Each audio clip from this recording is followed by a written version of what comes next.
මේක නේ රෙදි කෑල්ලක් නෙමෙයි. මේක ඔබටත් රෙදි කෑල්ලක් නෙමෙයිනේ. නේද? ඔබ කටන ජීවිතය අරන් ඉන්නේ කොහොමද? දැන් අපි ඉස්සරහට බලාගත්තා ඒක. ඔබ කටන ජීවිතය අරන් ඉන්නේ නේද? නූලෙන් නූල වියලා නේද? හැමෝම එකතු වෙලා. ඉහේ තියාගෙන ගම වටේ අරගෙන ගිහිල්ලා මුළු ගමේම ඉන්න පිරිසට ඇවිද ගන්න බැරි මොකද ගම වටේ අරන් යන්නේ එකක් මහා ශාන්තියක් කරන්න ගමටම. පිරිත් කියා පෙරහැර පෙන්න ගමට පෙරහැර පෙන්නන දවසේ නේද?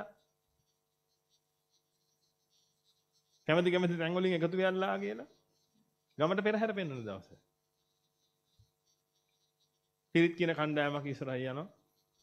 ඒ ඉස්සරහින් සමහර ධාතුන් වහන්සේ වඩම්මනවා. ඉතින් එතනට කවුරුත් ඉතින් එකතු වෙන්නේ නැහැ ගමේ සාමාන්‍ය. එදින පිරිපස්සේ ඉතින් වඩනවා මේ එනවා පිරිත් කියන කණ්ඩායම. ඕකට එකතු වෙනවා අර ගමේ උපාසකයන්තු කීප දෙනා එකතු වෙනවා. මොකද පෙරහැර යන්නේ ඒකට. අපි පෙරහැර යනවා කැමති තැන් වලින් එකතු වෙලා කියන කසේ ගහනවා ඉස්සරහ. හරියටම බලන්න පිටින් ඔබ දැකලා තියෙනව නේද ගමේ යන පෙරහැර.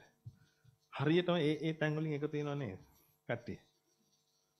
පිටිපස්සේ අයිලේ ගරායක යනවා මොකක් හරි මූණක් දාගෙන යනවා ගරාය මූණ හරි මොන හරි දාගෙන යනවා. ඔතනටත් එකතු වෙනව නේද රැලක් වෙනත. ඒ තමයි අර නොසන්ඩාල කොළු රැළ. හරි.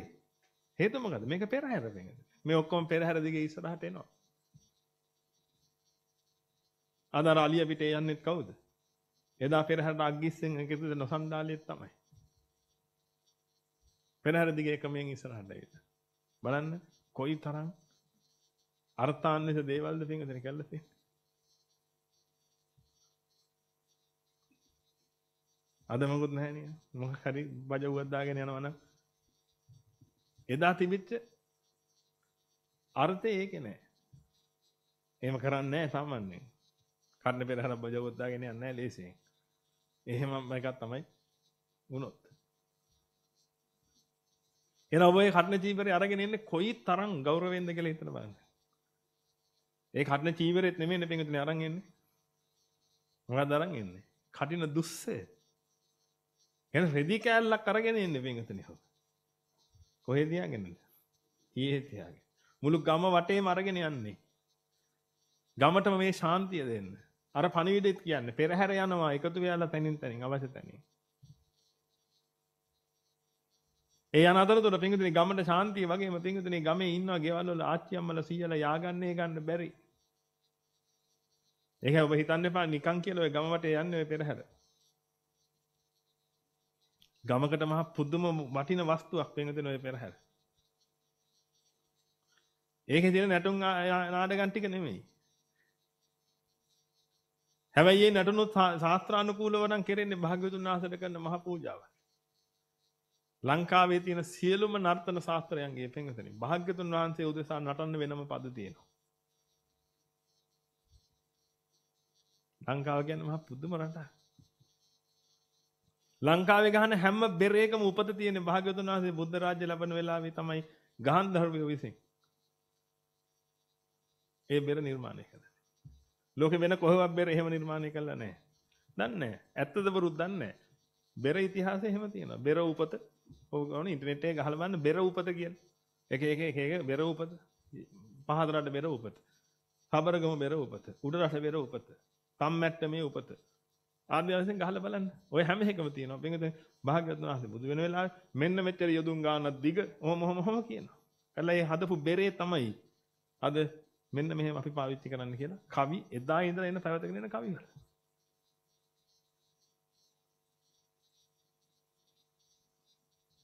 එහෙනම් මේ පෙරහැර කියන්නේ මහා පුදුම ශ්‍රේෂ්ඨ දෙයක් වෙන්නද.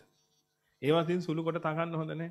ඒවැ අර්ථයක් තියෙනවා නම් හරිනම් ගත්තා නම් හරි. මේ අර්ථ ගන්න පුළුවන් මානසිකත්වයක ඉන්නවා නම් මිනිස්. එතකොට මේ ගමේ ඉන්නවා පින්වතුනි ගෙවල් වල ආච්චි අම්මලා සීයලා.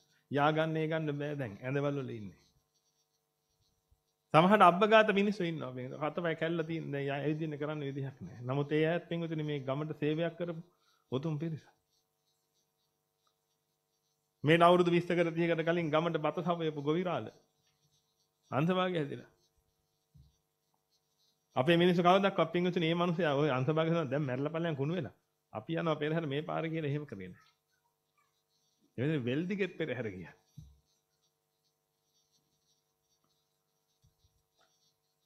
සමහරට මේ එක ගෙයයි තිබ්බේ පින්විතුනේ. මේ වෙලෙන් එහා පැත්තේ එක ගෙයයි. සමහරට පෙරහැර නතර කරලා පින්විතුනේ කටින්න දුස්සය. අර වෙලදිගේ අරගෙන ගිහිල්ලා පින්විතුනේ අර ගෙදර අංශභාගය හැදිලා ඉන්න මිනිස්සුන්ට අත ගස්සලා එනවා.